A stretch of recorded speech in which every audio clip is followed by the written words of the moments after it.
Right, I'm going to ask you first off, what are some of the difficulties as a player when you have to play an away game in CONCACAF, especially when it's down in Central America?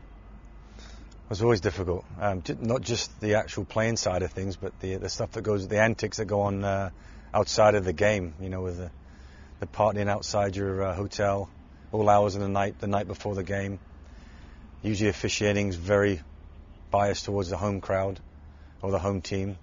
And just playing against good teams as well. They seem to play really well at home and not so well away from home.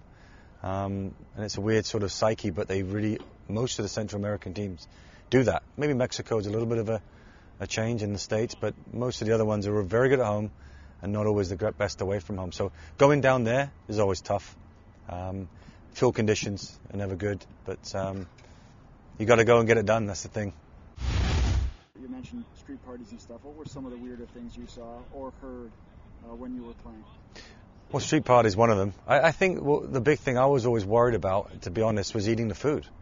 Because you never know, really, you're in the hotel, you're eating the food, and obviously the people that are working in the hotel are fans of their home country. So I was always a little weary of eating stuff, and I don't think many guys get sick, so I would never say that, but I always felt nervous doing that, and obviously drinking the water, you don't do that anyway.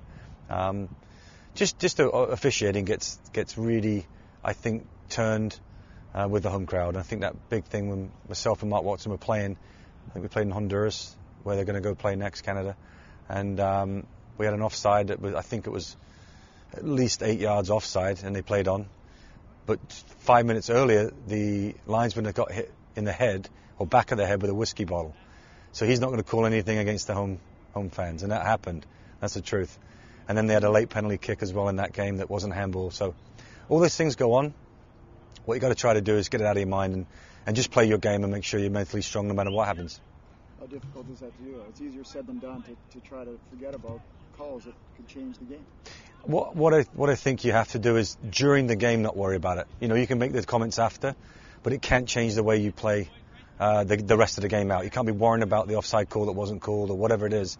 You've got to really maintain that mental focus and make sure that you are tuned in for the 90 minutes. Because even if it's a 1-0 game at the time, you still got a chance of scoring.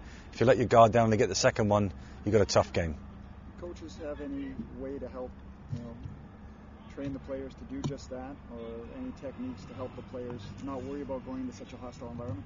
I just think experience is everything. If you've done it a few times, it doesn't really make a difference. I think the first time you get involved in all that as a young kid or a player that's not really done many trips down to Central America, you tend to think, what is all this about? Because it's not normal, especially guys that play in Europe.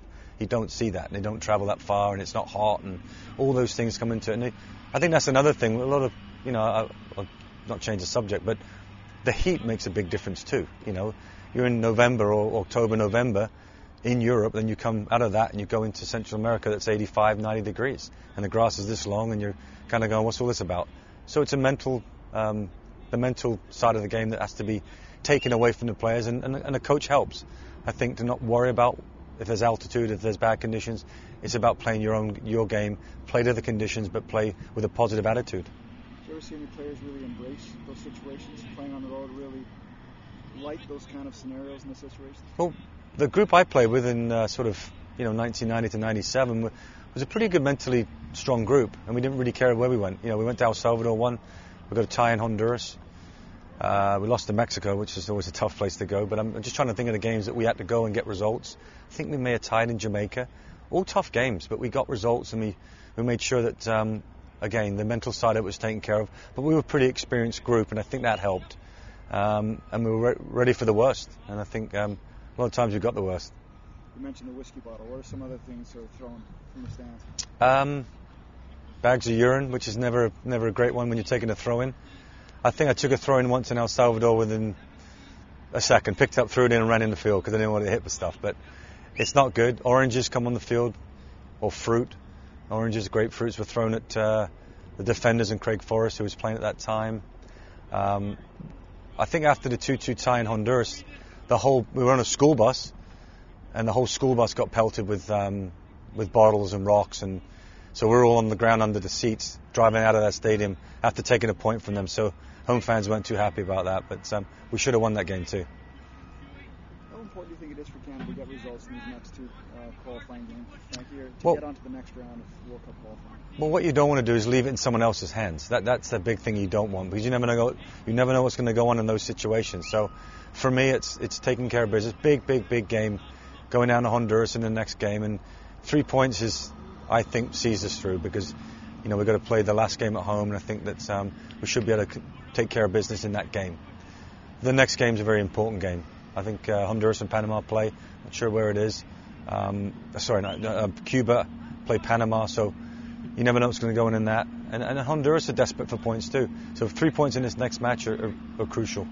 I was talking about critical times for Canadian soccer. At least we have been for years since the last World Cup berth. Is this one of those times again, where once we're getting this close to the next stage of qualifying? We have a team good enough to make it, and I think that's important.